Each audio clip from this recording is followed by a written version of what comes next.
So this tortoise is stuffed and put together. It's ready for a little bit of thread sculpting.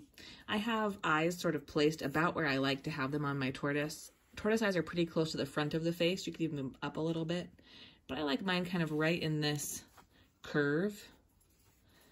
And if I want to even make this curve a little bit more definite, kind of poke in the area where I had my eyes placed where I liked it.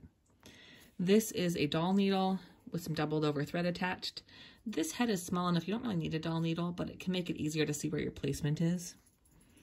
You could probably just use a longer hand stitching needle if you would prefer. So I'm using a visible thread to make it easier for you to see. It doesn't really matter that much because they'll be covered by the eyes. But that is knotted over, and then I just do an extra little stitch here just to secure it.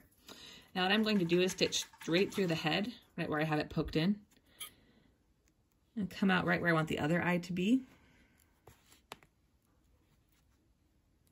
One benefit of this big needle is I can kind of play with it till it's a place I want.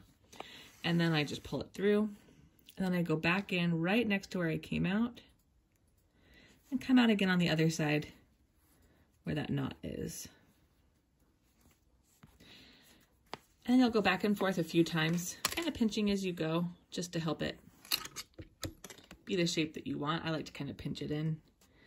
And eventually, after you go back and forth a few times, it will just stay in place. It won't try to go back to the shape that it was, all on its own. As you can see here, it's already starting to indent a little bit.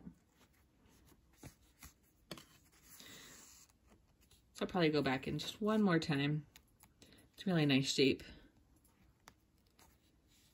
And then I'll just tie it off here. Once that's tied off and clipped, you can attach your eyes just right on top of where that stitching is. Here's kind of another view of the indentation. As you can see, it's pulled in a little bit, a little bit more definition. And over here where the eye is now, it has just a little bit more of a defined spot where it goes. Just a little step, but it adds a lot of extra detail, so give it a try.